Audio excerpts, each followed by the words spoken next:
Out of all the animals in the world, why are we the way we are with bilateral symmetry and not, for example, like jellyfish, which were on Earth for like 500 million years before we came along? And so what? Okay. I didn't actually start it yet. Should I do it? Go for it. Okay.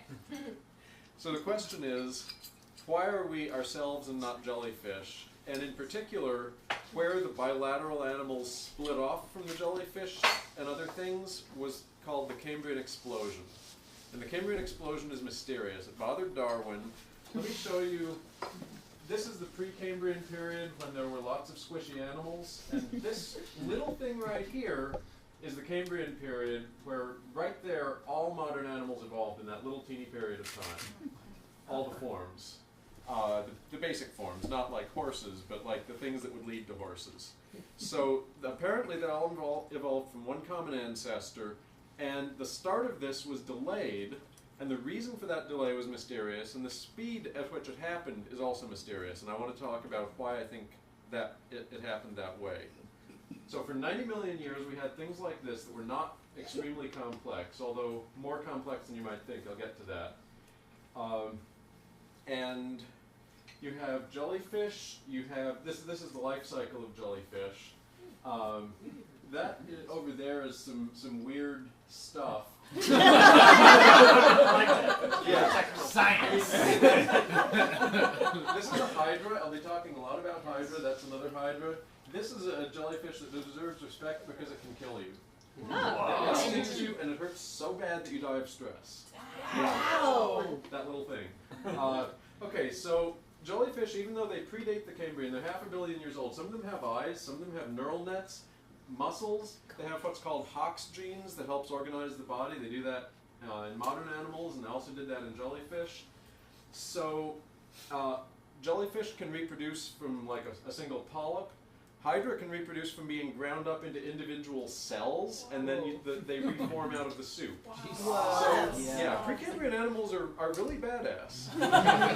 Now, why then did the Cambrian explosion happen where the bilateral animals, the symmetrical animals, took over?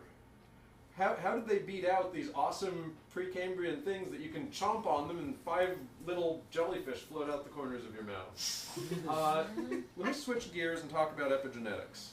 We have DNA that basically is the computer for our cells. Epigenetics is a way of changing the program a little bit by sticking molecules onto it. Bacteria even do epigenetics, but probably randomly. And epigenetics used, so these are the molecules stuck on to the DNA that control protein expression. Stem cells. Who's heard of stem cells? Yeah. Good. Okay.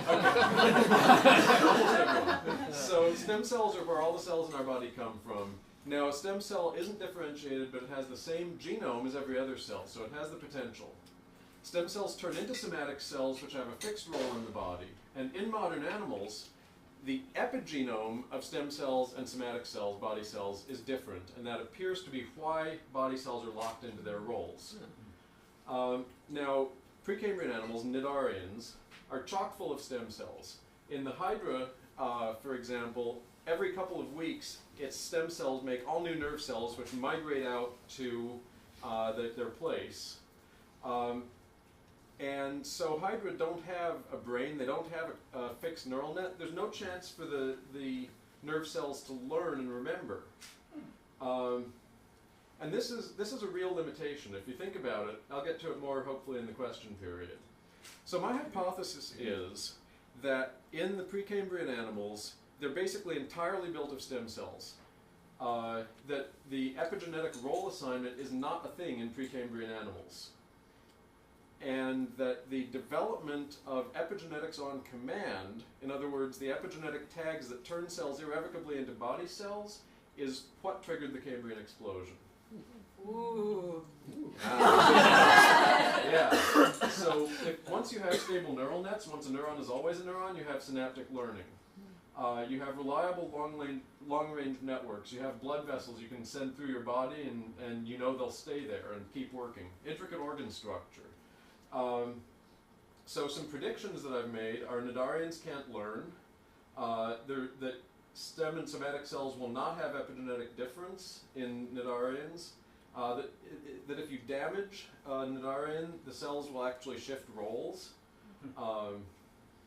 And these are the references, a couple of them. There's, you can Google for more. Wow.